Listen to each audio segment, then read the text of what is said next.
Welcome to today's Explainer. We're going to be looking at English grammar today, but through a really specific, kind of fun lens, the lens of architecture. You see, when we speak or write, we're basically building a structure.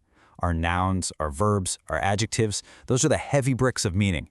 But a pile of bricks isn't a building until you add the mortar, right? So today we're exploring that foundational mortar.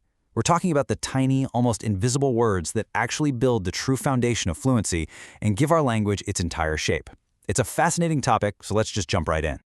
To really understand why these tiny words matter, let's take a quick trip back in time to the days of the telegram. Back when literally every single word cost you money, people stripped language down to its barest bones. If you were stranded somewhere and needed cash from your parents, you wouldn't write them a polite, flowing paragraph. No way. You'd write 3 words: send, money, broke. You've got your verb, your noun, and your adjective, the heavy bricks. And guess what? The message is perfectly understood. But this historical telegram sets up a really cool mystery for us. If we can communicate with just these major words, what exactly are we missing in our normal everyday speech? Well, the answer, primarily, is the articles. Now, what's absolutely wild about this is the sheer volume of space these invisible words take up in our daily lives. These minor function words don't do any obvious heavy lifting meaning on their own, but they make up about 60% of the words we use in spoken English. 60%! And about 45% in writing. We use them constantly. They are literally the glue of our communication, and they express incredibly subtle shades of meaning that those big, heavy content words just can't convey by themselves. To master this architecture, here is our blueprint for today. We're going to cover grammar's invisible cement, definite versus indefinite, the 4 rules for the, generics and groups, and finally, quirks, exceptions, and idioms. All right, let's start with part 1, grammar's invisible cement. Before we talk specifically about articles, we actually need to understand the broader category they belong to. Articles are just one subclass of what grammarians call determiners. Now, a determiner is a class of minor words that sit right in front of nouns and adjectives. They modify the noun, expressing really subtle shades of meaning, things like quantity, possession, or identity. They don't describe the noun the way an adjective does. Instead, they clarify exactly which noun we're talking about.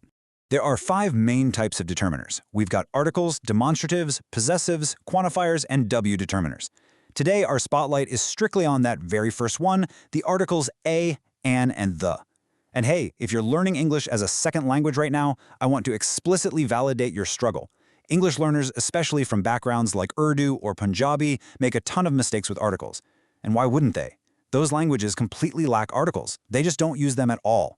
So if you find this tricky, you are absolutely not alone. It requires building a totally new architectural habit in your brain. Let's look at how this builds our understanding of context. Moving right along to part 2, definite versus indefinite. Okay, let's dive into this crucial distinction. On one side, we have the indefinite article. I saw a film. If I say this to you, I'm introducing entirely new information. You don't know which film I'm talking about. It's unknown to the listener. But on the flip side, if I say I saw the film using that definite article the, I am instantly signaling that you and I share the exact same context. You know exactly which film I mean, probably the one we were just talking about yesterday. That tiny little word instantly bridges a gap of shared knowledge. It's a real game changer. So the big takeaway here is how these articles interact with different types of nouns. If we have a singular countable noun, like train, it's the train for known and a train for unknown.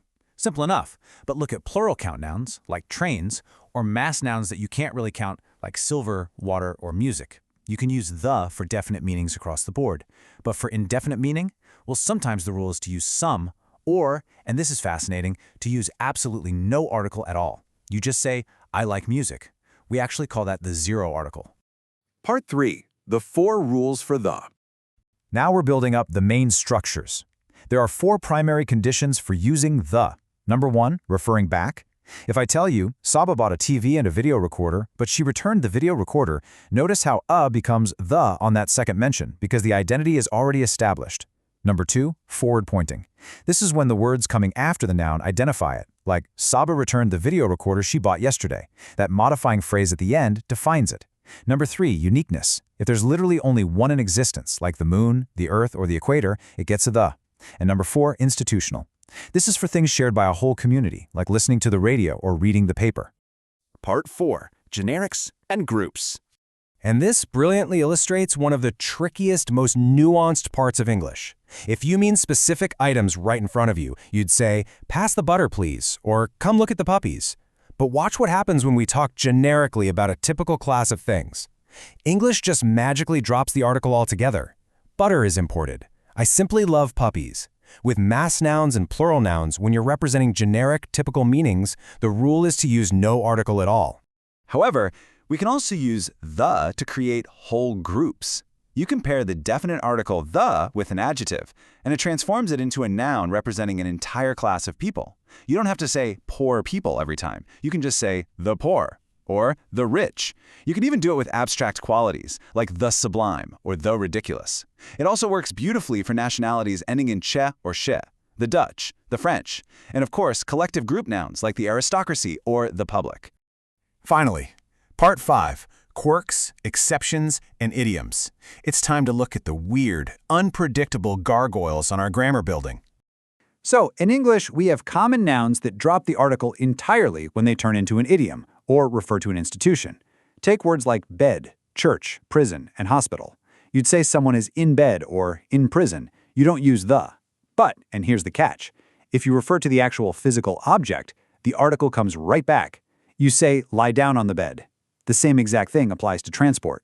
You travel by bus or by train, no article. But you catch the bus or get into the train. The nuance there is just incredible.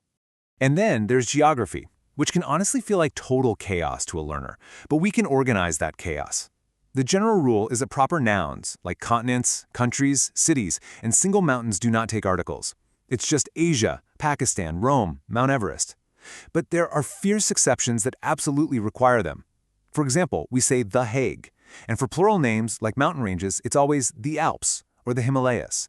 Some regions basically carry the definite article as part of their very identity, the Sahara, the Middle East, and very importantly, in proper grammatical English, it is never just Punjab. It must always be the Punjab.